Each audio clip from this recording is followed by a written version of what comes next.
Hello friend, designing and analysis of algorithm के course के playlist में आज की इस पहली वीडियो जो है कि हमारी इंट्रोडक्शन के बारे में हम देखेंगे। इसमें हम देखेंगे कि फुल फॉर्म ऑफ डा कि डा का क्या फुल फॉर्म होता है। उसके बाद हम डिस्कस करेंगे कि व्हाई स्टडी डा, आखिर हम डा को क्यों पढ़ते हैं। उसके बाद इसमें हम देखेंगे कि एल्गोरिथम क्या होती है, एल्गोरिथम की प्रॉपर्टीज क्या होती है और बहुत सी सारी चीजों के बारे में हम लोग डिस्कस करने वाले हैं। सो जल्दी से हम चलते देखते हैं और इंट्रोडक्शन क्या है। तो फुल फॉर्म ऑफ डा के बारे में बात करें तो डा का फुल फॉर्म जो होता है डिजाइनिंग एनालिसिस ऑफ एल्गोरिथम, मतलब किसी भी एल्गोरिथम को क्या करना है, एनालिसिस करना है और हमें डिजाइन करना है कि एल्गोरिथम को हम किस तरह से डिजाइन करते हैं और उसको किस तरह से एनालाइज करते हैं। अब अगर बात करें हम कि आखिर हम डा को क्यों पढ़ते हैं, व्हाई स्टडी डा, आखिर हम डा को क्यों पढ़ते हैं, तो डा को पढ़ने का हमारा मेन मोटिव जो है वो क्या है कि designing and analysis of algorithm help to design the algorithm.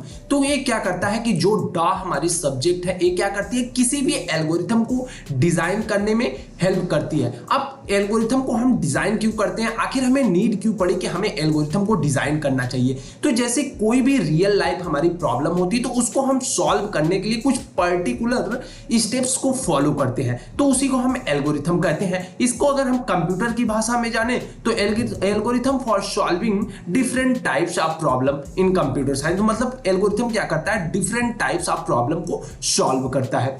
तो वही जैसे हमारे रियल लाइफ में बहुत सारी प्रॉब्लम होती है तो उन प्रॉब्लम को सॉल्व करने के लिए हम क्या करते हैं, कुछ पर्टिकुलर स्टेप्स को फॉलो करते हैं। तो उसी जो स्टेप्स को हम फॉलो करते हैं उसी को हम एल्गोरिथम कहते हैं। और एल्गोरिथम क्या होता है, एक लॉजिक होता है, ठीक है, एक लॉजिक होता है जो कि ना कि हम प्रोग्राम, जो कि प्रोग्राम लिखने से पहले सबसे पहले प्रोग्राम अगर हमें किसी चीज को लिखना है तो सबसे पहले हम डिफाइन करते हैं कि हमारी प्रॉब्लम क्या है। अब अगर हमें पता चल जाता है कि नहीं हमारी प्रॉब्लम ये है तो हम उस पे एक एल्गोरिथम को डिजाइन करते हैं। एल्गोरिथम को डिजाइन क्यों करते हैं, मतलब कितने नंबर ऑफ स्टेप में हम उस एल्गोरिथम को सॉल्व, उस पर्टिकुलर प्रॉब्लम को सॉल्व करेंगे, तो वो एल्गो लिखते हैं। एल्गो क्या होता है कि एक कोड, एक्चुअल कोड नहीं होता है, ठीक है, वो क्या होता है कि एक प्रोग्राम की तरह ही होता है लेकिन कुछ एक इंस्ट्रक्शन टॉपिक, मतलब कितने स्टेप्स में हम प्रॉब्लम को सॉल्व कर रहे हैं, सबसे पहले क्या करेंगे, उसके बाद क्या करेंगे, उसके बाद क्या करेंगे, तो उसे हम एल्गोरिथम बोलते हैं।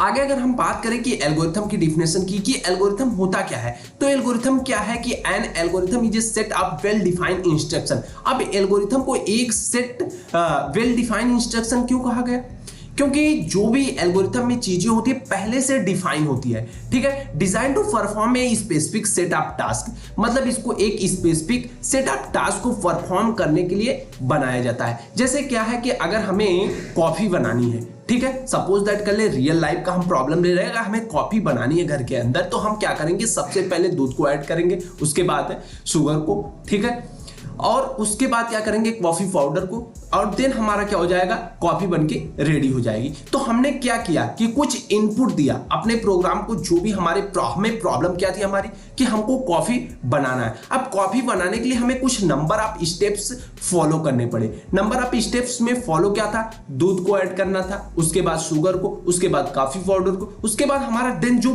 प्रोडक्ट बन के निकल के आया उसको हम क्या, उसको अब हम दूध, चीनी या फिर हम कॉफी पाउडर नहीं कहेंगे, उसको क्या कहेंगे हम कि हमारी कॉफी रेडी है। तो हमने क्या किया कि किसी भी एल्गोरिथम को हम कुछ इनपुट देते हैं, उसके बाद हमें कुछ आउटपुट मिलता है, और जो हम इनपुट बीच में जो एल्गोरिथम होती है, set of rule to obtain the expected output from the given input, मतलब जैसा हम एक्सपेक्ट करते हैं कि ऐसा हम इनपुट देंगे तो हमें आउटपुट मिलेगा। अब हम जैसे कि कॉफी बना रहे थे तो उसमें कुछ पर्टिकुलर टाइम के बाद, जैसे कुछ दूध है, दूध को उबलने के बाद हम क्या करेंगे, शुगर को ऐड करेंगे, इस तरह से कुछ मतलब पर्टिकुलर स्टेप्स पहले से ही डिफाइन होते हैं। तो आई होप कि आपको समझ में आया होगा कि एल्गोरिथम क्या होता है। अगर हम बात कर ले, अगर अभी तक आप हमारे चैनल पे नए हैं तो चैनल को जल्दी से कर लीजिएगा सब्सक्राइब, और हाँ, बेल आइकन को प्रेस करना मत भूलिएगा। जल्दी से हम देखते हैं एक नोट क्या है हमारे पास।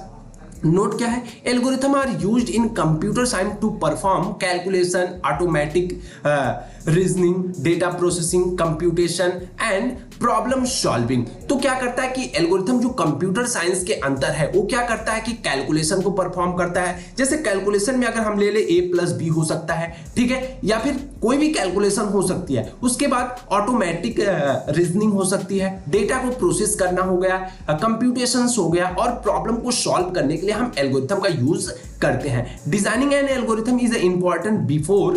तो क्या कह रहा है कि जो डिजाइनिंग है और एक एल्गोरिथम की डिजाइनिंग है वो इंपॉर्टेंट होता है बिफोर। किसी भी प्रोग्राम को लिखने से पहले हम क्या करते हैं, एल्गोरिथम को सबसे पहले एक्सप्लेन करते हैं, एल्गोरिथम को लिखते हैं, लॉजिक बिल्ड करते हैं, उसके बाद हम जाके कोड को डेवलप करते हैं। तो ये तो चीज हो गई हमारी। आगे हम बात करेंगे कैरेक्टरिस्टिक्स की कि क्या क्या कैरेक्टर है हमारे एक एल्गोरिथम की। तो एल्गोरिथम क्या होता है, हमारा वेल डिफाइंड इनपुट, मतलब एल्गोरिथम में हम क्या क्या इनपुट देने वाले हैं ये सारी चीजें हमें क्या होता है पहले से पता होता है। और उसके बाद क्या होता है कि well defined output. Well defined जब हमें पता है कि हमको ए इनपुट देना। अब कोई प्रॉब्लम है, जब हमने प्रॉब्लम का एल्गोरिथम तैयार किया उस प्रॉब्लम को सॉल्व करने के लिए, तो हमने डिफाइन किया कि अगर इस प्रॉब्लम को हम ए पर्टिकुलर इनपुट देते हैं तो हमें एक पर्टिकुलर आउटपुट भी मिलता है, जो कि हमें पहले से पता होता है कि आउटपुट क्या मिलने वाला है। और उसके बाद क्या होता है, क्लियर एंड अनएम्बिगियस, मतलब कि जो भी हमारी एल्गोरिथम होती है क्लियर होती है, सिंपल लैंग्वेज में होती है, और सारी चीजें पहले से क्या होता है कि डिफाइन होती है। ईच स्टेप्स आर डिफाइन पहले से, मतलब कि सारी स्टेप क्या होती है पहले से डिफाइन होती है, जो कि आप यहां पे देख पा रहे हैं कि क्लियर एंड अनएम्बिगियस में दिखा रहा है कि the algorithm should be clear and unambiguous, each of the its step should be clear and except much the lead to only one meaning, जिसका केवल एक ही मीनिंग होता है। उसके बाद फाइनाइटनेस होता है। फाइनाइटनेस क्या होता है कि फाइनाइटनेस का मतलब हो गया कि जो भी हम टास्क को परफॉर्म करेंगे कुछ फ्यू, मतलब कह सकते हैं कि कुछ नंबर ऑफ स्टेप्स में, मगर अगर हमने मान लिया प्रॉब्लम 1 2 3 4, अगर 4 स्टेप में परफॉर्म होगी मतलब हमारा सॉल्यूशन जो है वो 4 स्टेप में हमें मिल जाएगा। तो प्रॉब्लम क्या है कि हमारी 4 स्टेप में सॉल्व हो जाएगी। नंबर 1 को हम फॉलो करेंगे, 2 को फॉलो करेंगे, 3 को, 4 को, मतलब जो फाइनाइटनेस जो उसमें क्या होता है कि कितने इंस्ट्रक्शन हमें परफॉर्म करने, ये सारी चीजें पहले से हमें पता होती है कि कितने इंस्ट्रक्शन में हमारा क्या हो जाएगा, प्रॉब्लम सॉल्व हो जाएगी। तो उसको हम इसलिए फाइनाइटनेस भी कहते हैं। लैंग्वेज इंडिपेंडेंट बोलते हैं। लैंग्वेज इंडिपेंडेंट क्यों बोलते हैं, क्योंकि हम इसे किसी भी लैंग्वेज में लिख सकते हैं। लैंग्वेज इंडिपेंडेंट के बारे में अगर हम बात करें तो जैसे यहाँ पे देख रहे हैं कि the algorithm design must be language independent, that is it must be just plan instruction that can be implemented in any language. तो मतलब ये क्या होता है, एक तरह का प्लान होता है। प्लान का मतलब क्या है कि हम कह सकते हैं कि सबसे पहले हम एल्गोरिथम को सॉल्व करने से पहले एक प्लान को तैयार करते हैं कि आखिर हम इस प्रॉब्लम को सॉल्व कैसे करेंगे। ठीक है, जब प्रॉब्लम को सॉल्व करने के लिए हमें पता चल जाता तो हम उसको किसी भी लैंग्वेज में डिफाइन कर सकते हैं कि अगर मान लो हमें क्या करना है कि सबसे पहले अगर हमें 2 नंबर्स को ऐड करने तो सबसे पहले हम क्या करेंगे, यूजर से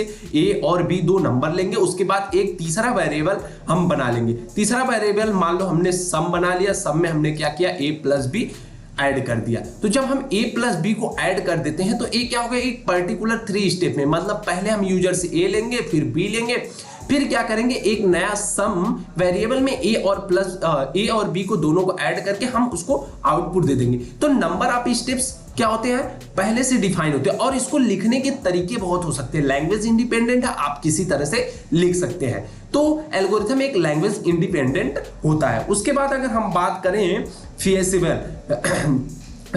की बात करें अगर, तो इसमें क्या होता है, ये एल्गोरिथम मस्ट बी सिंपल, मतलब कोई भी एल्गोरिथम जो होती है वो बहुत ही सिंपल होती है और जेनेटिक होती है, प्रैक्टिकल होती है। तो मतलब कह सकते हैं कि एल्गोरिथम हमारी क्या होती है, सिंपल होती है, जेनेटिक होती है और प्रैक्टिकल होती है। हम उस एल्गोरिथम को प्रैक्टिकली सोच सकते हैं कि आखिर एल्गोरिथम हमारी किस तरह से एग्जीक्यूट हो रही है, such that it can be execute with the available resource, मतलब वो किस तरह से अवेलेबल रिसोर्स को लेके एग्जीक्यूट होगी। It must not content some future technology और एनीथिंग। तो हम कह सकते हैं कि इसमें क्या होती है कि जो भी हमारी टेक्नोलॉजी होती है, हमारे एल्गो होते हैं, ये क्या होते हैं, बहुत ही सिंपल लैंग्वेज में लिखे होते हैं। तो आई होप कि आपको कैरेक्टर समझ में आया होगा कि एल्गोरिथम के क्या क्या कैरेक्टरिस्टिक है। आगे अगर हम बात करें कि प्रॉपर्टी ऑफ एल्गोरिथम की प्रॉपर्टीज क्या होती है, तो एल्गोरिथम के प्रॉपर्टीज के बारे में बात करें तो it should terminate after a finite number. जैसे हम बात करें कि फाइनाइटनेस के बारे में हमने बात किया था, ठीक है। फाइनाइटनेस में क्या होता है कि जो भी एल्गोरिथम होती है एक फाइनाइट टाइम तक चलती है। तो इसमें वही कह रहा है कि एक एल्गोरिथम क्या होती है कि इसकी प्रॉपर्टीज होती है कि वो एक फाइनाइट टाइम के बाद ऑटोमेटिक क्या होती है, टर्मिनेट हो जाती है, मतलब वो हमारे प्रॉब्लम को सॉल्व कर देती है। आगे अगर हम बात करें कि ये क्या करती है, एटलीस्ट वन आउटपुट। कोई भी एल्गो हमारी होती है कम से कम एक आउटपुट तो देगी ही देगी। आउटपुट देने का मतलब क्या है कि जैसे अगर हम कोई इनपुट दे रहे हैं, ठीक है, कोई इनपुट देंगे तो हमें क्या है कि एक आउटपुट मिलेगा ही मिलेगा। यहाँ पे एक आउटपुट मिलेगा, कम से कम एक आउटपुट कंफर्म है। जब हम किसी भी प्रोडक्ट को क्या करते हैं कि एक इनपुट देंगे या दो इनपुट देते, चाहे जितने भी एल्गोरिथम, कोई भी एल्गो होगी हमारी, वो क्या करती है, एटलीस्ट वन आउटपुट देती, क्योंकि वो किसी न किसी प्रॉब्लम को सॉल्व करती है। इट शुड टेक 0 और मोर इनपुट। अब एल्गो हमारी क्या कर सकती है, वो 0 इनपुट भी ले सकती है और 1 इनपुट से ज्यादा भी ले सकती है। इनफाइनाइट इनपुट भी उसको चाहिए। तो हमारी एल्गो क्या हो सकती है, मतलब उसको 0 भी इनपुट हम दे सकते हैं और उससे ज्यादा भी।